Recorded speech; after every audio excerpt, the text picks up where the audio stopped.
Hi there, it's lovely to see you. I'm Lorna and we're reading The Boy at the Back of the Class by Angelique Ralph, and this is Chapter 8, The Unexpected Adventure.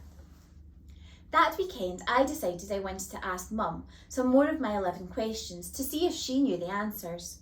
I waited until Sunday morning arrived because that was when I knew Mum wouldn't be too tired and I could ask her lots of things instead of just one or two things.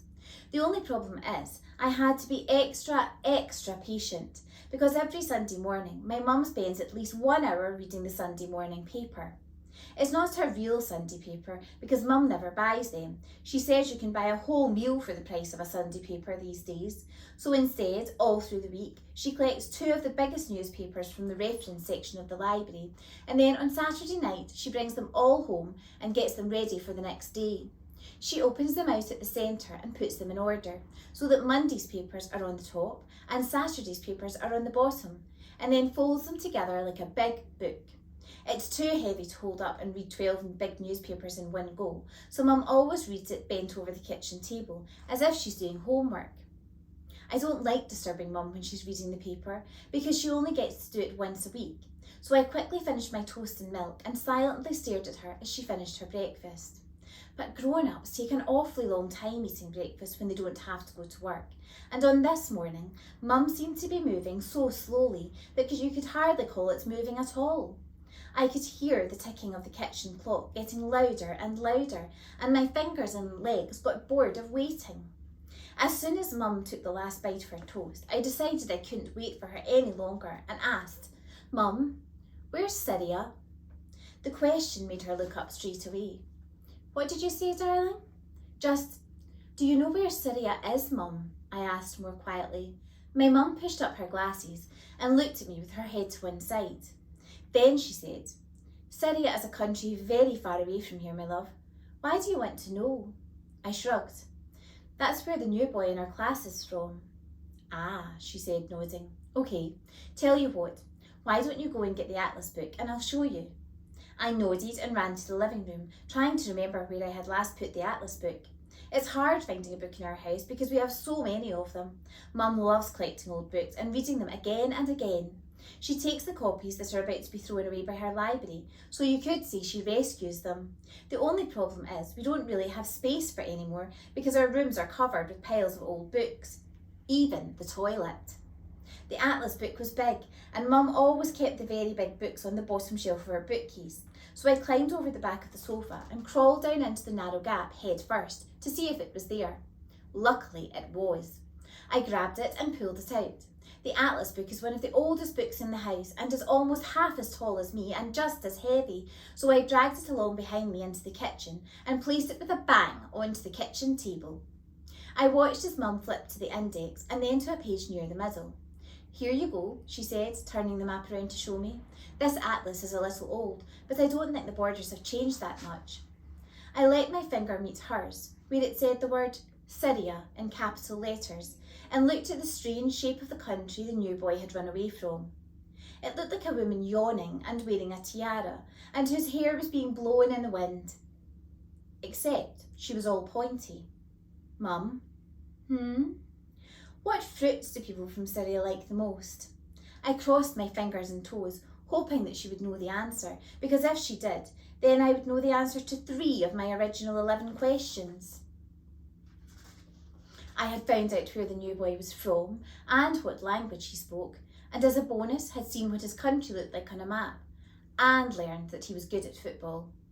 Well, let's see. I don't really know. I guess the same fruits we do, and exotic ones like dates and pomegranates. Your Auntie Selma used to make chicken with pomegranate seeds, remember? I shook my head. Ah, well, it was quite a while ago. It was before your dad had to leave us. But I think the dish she used to make was a Syrian one. Or was it Lebanese? I can't remember. But here, you see, she said, pointing to a country next to Syria, which had the word Lebanon on it.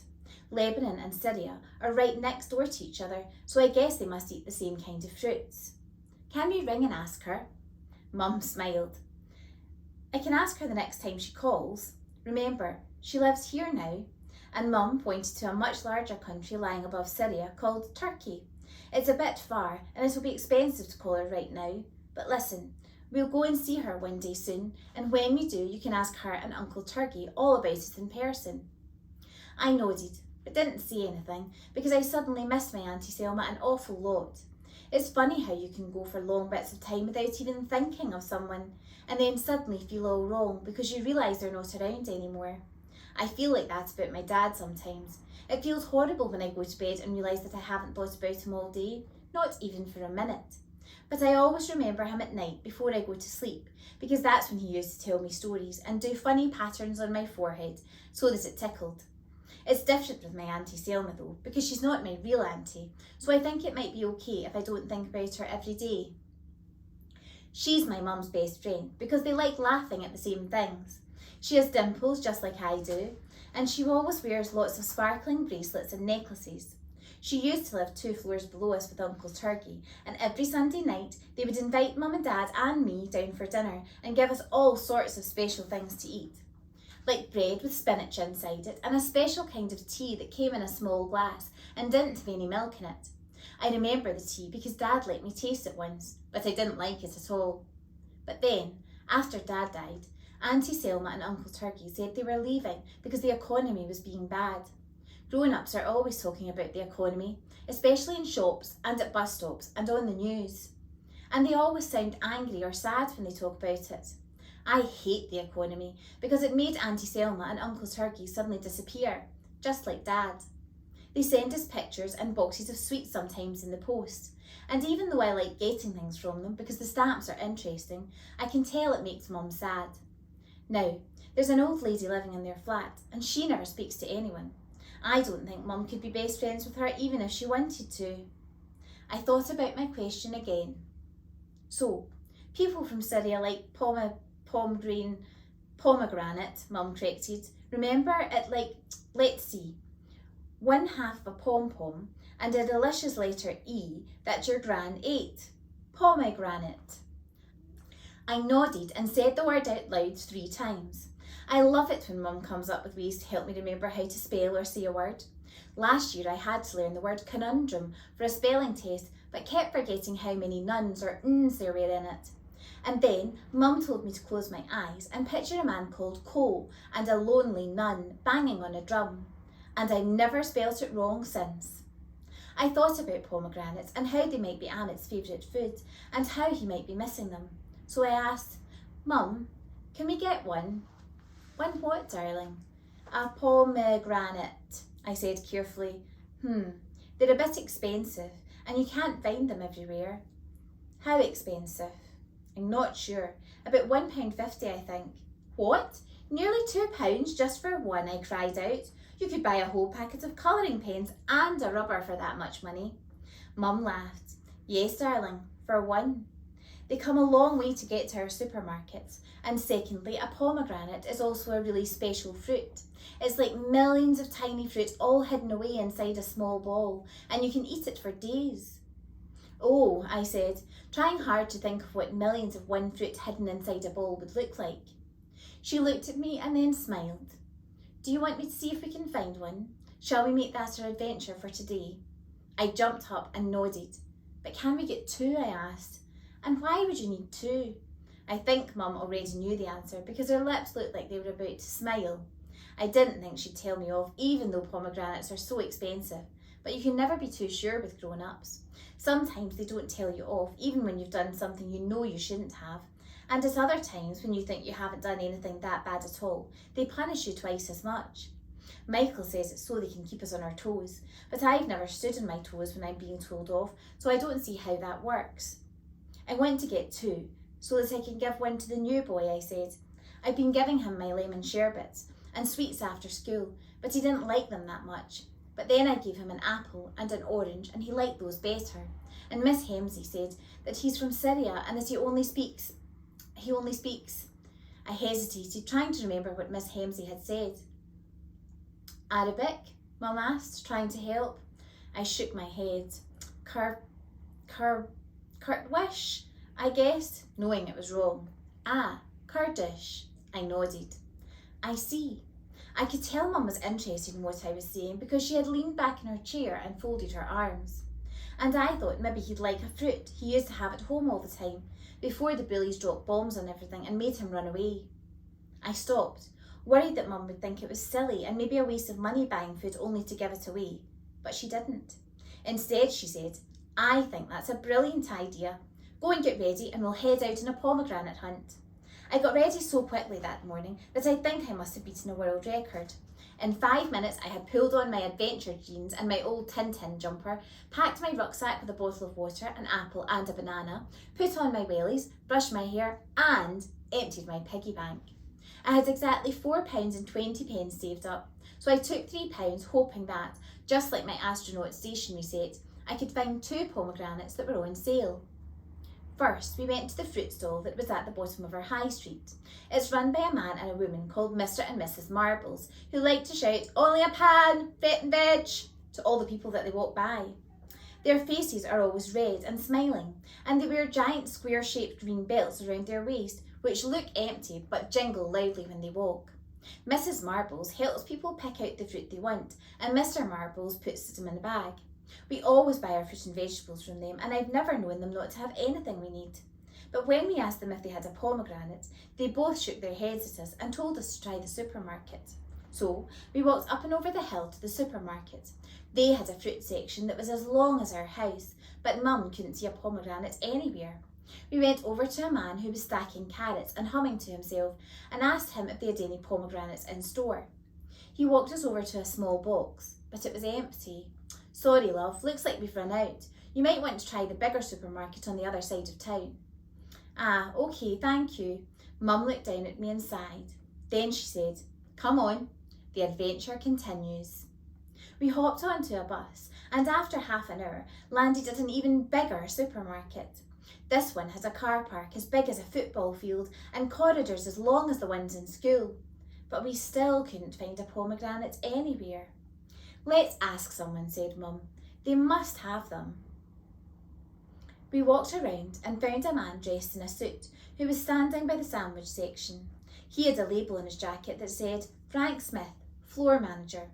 I didn't know what a floor manager was, but I guess he had to make sure the floor was clean and help anyone who fell down to get back up again. But Mr. Smith didn't look like the kind of person who would help anyone get up from a floor. He had lips that went downwards as if they'd never smiled, and his hair looked wet as if a large bottle of oil had fallen on top of him. He was staring at a clipboard and muttered angrily to himself. "Excuse me, Frank, is it?" "Hi," said Mum, smiling. The man gave my mum a cold nod before continuing to fill in a long form. "We're looking for some pomegranates, but can't seem to find any," said Mum, smiling even more. "We don't sell them here," said Frank, still looking at his clipboard. "Oh, really?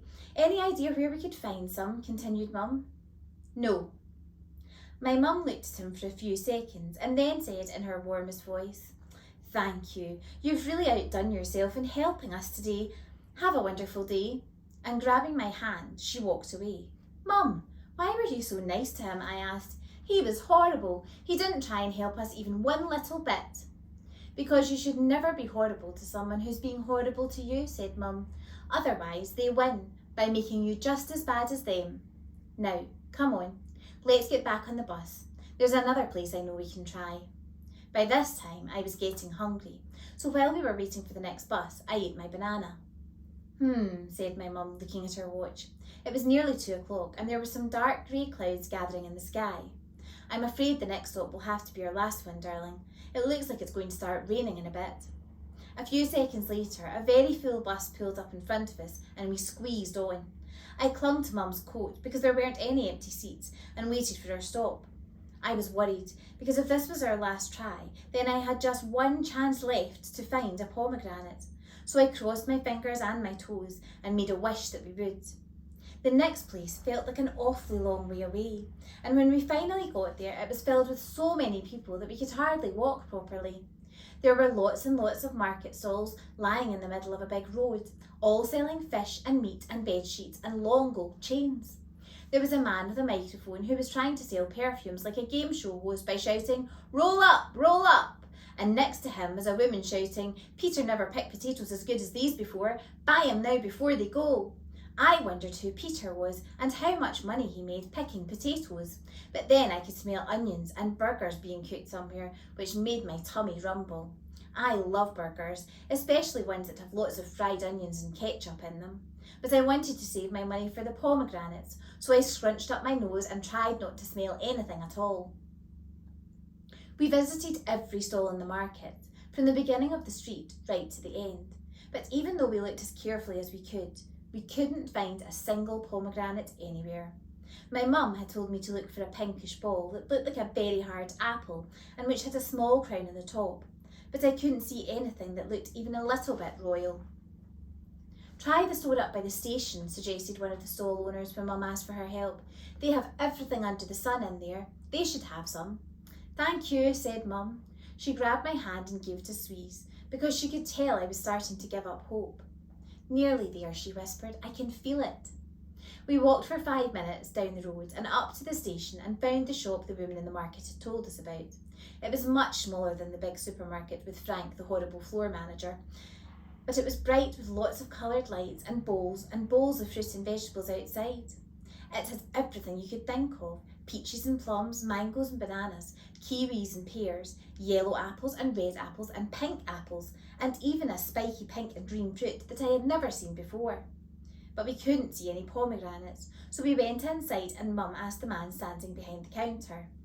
Ah, nodded the man, scratching the tip of his nose. Pomegranate, I see for you. And talking out loud to himself, he hurried to a corner of the shop and quickly looked through some boxes. Much regret, he called out, holding up an empty box. No more, but we have delivery on Tuesday. The man came back and looked at us, and we looked at him. He had a large white beard, a moustache that was curly at the end, and was wearing a bright red turban. I liked him because his eyebrows were like hairy caterpillars, and they jumped up and down a lot when he spoke. Oh well, said Mum, we tried at least. The man looked at me. I think he must have noticed that I was looking sad, because he said, Is it for the little one? I looked up and nodded. And for my friend, I said. He's new in my class and misses home, and that's what he used to have. I see, he said, looking at me with a smile. Then he frowned as if he had just thought of something, and suddenly, pointing his finger at the ceiling and crying out, Aha! He ran to a small door at the back of the shop and disappeared. Mum and I looked at each other in surprise. He's funny, I said. I like him. He seems lovely, agreed Mum. After a few seconds, the man came back, but instead of returning to the counter, he came and stood in front of us. They're not perfect, but we'll be okay, he said. And whipping his hands out from behind his back, he held up 2 little pink balls that each had a crown on top. Oh, cried Mum, clapping her hands, you have some. They are a little old. My wife, she says they are not perfect 100%, so we don't sell, you see, said the man, his eyebrows jumping up and down even more. My wife, she knows everything about fruit, so I listen to her most. They're perfect enough for us, laughed Mum, aren't they, darling? I nodded as the man gently handed them to me. You and your friend enjoy, please, he whispered, and tapped me on the nose with a finger that had a golden ring with a large red stone on it. I looked down at the pomegranates. They were the size of grapefruits and had a hard peachy pink and brown skin that was as smooth and as shiny as polished glass. And both of them had a tiny flower on top, made up of exactly 7 stiff brown petals. They were the best, most interesting things I had ever seen. Mum took out her purse because that's where I had my pocket money, but the man shook his head and waved his hand. No, you must not. It is a gift for little one. Oh no, you must let me. But the man held up his hand, which made Mum go quiet, and then put a hand on his chest. It is gift. They are not excellent, not new, so very poor gift. They are the best gift, said Mum, aren't they, darling? I nodded, feeling so happy that I wanted to hug the man and Mum and jump up and down all at once. Thank you, sir, I said, giving the man an enormous smile. Welcome, he said, and smiling back, he gave me a pat on the top of my head and waved at us as we left the shop. What a wonderful man, said Mum, as she helped me put the pomegranates in my rucksack. He looked like a king, I said, thinking of the ring with the stone in it and his red turban. Mum laughed. He certainly has the heart of one. Maybe he is one. You can never tell with people. Now, seeing as our unexpected adventure is at an end, let's hurry home before it starts to pour. I looked up. Everything had suddenly turned dark, and the sky was filled with large grey clouds that were so low you could hear them rumbling. But I didn't care, because I had two of the best presents I could ever have in my bag, given to me by a man with the heart of a king. Join me for chapter 9.